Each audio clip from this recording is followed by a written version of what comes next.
పాకిస్తాన్ ఆఫ్ఘనిస్తాన్ మధ్య జరిగిన శాంతి చర్చలు ఫలించాయి. దోహా వేదికగా తక్షణ కాల్పుల విరమణకు ఇరు దేశాలు అంగీకరించాయి. ఖతార్ విదేశాంగ మంత్రిత్వ శాఖ స్వయంగా ఓ ప్రకటనలో ఈ విషయాన్ని వెల్లడించింది.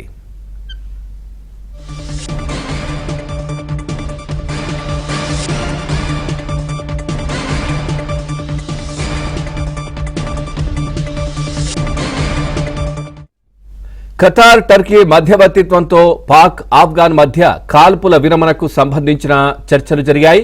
ఈ క్రమంలో జరిగిన చర్చలు ఫలించాయని ఖతార్ పేర్కొంది. 2 దఫాలుగా జరిగిన ఈ చర్చల్లో శాశ్వత శాంతి, స్థిరత్వం కోసం ఇరు దేశాలు తక్షణ కాల్పుల విరమణకు అంగీకరించాయని తెలిపింది.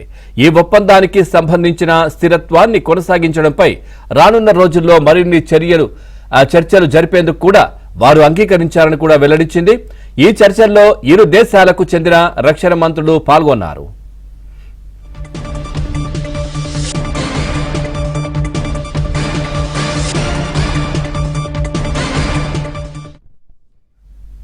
ఇక పాకిస్తాన్ ఆఫ్ఘనిస్తాన్ మధ్య జరిగినటువంటి శాంతి చర్చలు ఫలించాయి. దోహా వేదికగా దక్షిణ కాల్పుల విరమణకు ఇరు దేశాలు అయితే అంగీకరించినట్టుగా తెలుస్తోంది. ఓవరాల్ గా ఈ అంశానికి సంబంధించి మరింత సమాచారాన్ని మా ఢిల్లీ బ్యూరో చీఫ్ కృష్ణ అందిస్తారు. కృష్ణ, పూర్తి డీటెయిల్స్ ఏంటి?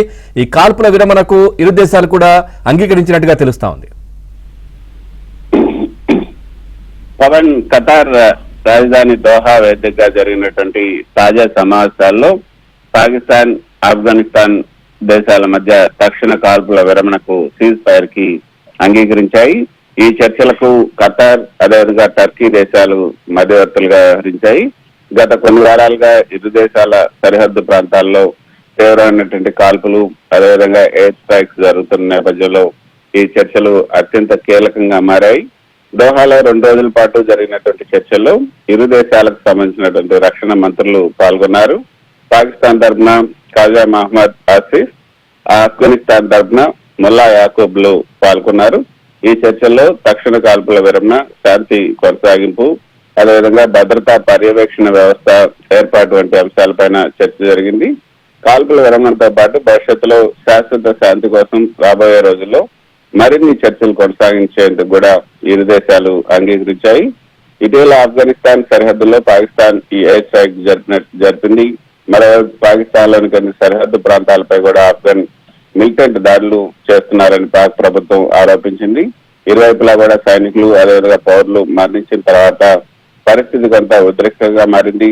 దీని ఫలితంగానే ఖతార్, అదేవిధంగా టర్కీ మధ్యవర్తిత్వంతో ఇరు దేశాలు ఈ సమస్యను చర్చల ద్వారా పరిష్కరించుకుందామని నిర్ణయించుకున్నాయి. సో అయితే ఈ కాల్పుల విరమణ అన్నది తాత్కాలికమా లేకపోతే శాశ్వతమా అన్నది ఇంకా ఒక స్పష్టత అయితే రాలేదు.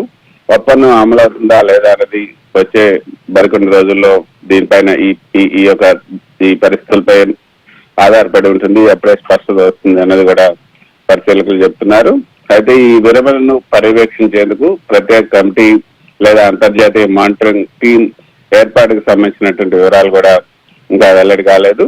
అయితే విశ్లేషకులు చెప్తున్నటువంటి మాట ఏంటంటే ఇది తొలి అడుగు మాత్రమే అనేది వారు చెప్తున్నారు. గతంలో కూడా ఇలాంటి విరమణ ఒప్పందాలు కుదిరినప్పటికీ కూడా ఎక్కువ కాలం అవి నిలబడలేదు. అయితే ఈసారి ఖతార్, అదేవిధంగా టర్కీ మధ్యవర్తిత్వం ఉండటం వల్ల ఒప్పందం నిలిచే అవకాశం ఎక్కువగా ఉందన్నది నిపుణుల అభిప్రాయం. మొత్తానికైతే పాకిస్తాన్, ఆఫ్ఘనిస్తాన్ సరిహద్దు ఘర్షణలు తీవ్ర స్థాయికి చేరినటువంటి తరుణంలో ఈ దోహా వేదికగా ఈ 2 దేశాలు తక్షణ కాల్పుల విరమణకు అంగీకరించడం అన్నది కొంత ప్రాధాన్యతను సంతరించుకున్నాయి. ఈ చర్చలకు ఖతార్, టర్కీ దేశాలే మధ్యవర్తులుగా వ్యవహరించాయి. భవిష్యత్తులో కూడా శాశ్వత శాంతి కోసం మరిన్ని చర్చలు జరిగే అవకాశం ఉన్నట్లుగా మనకు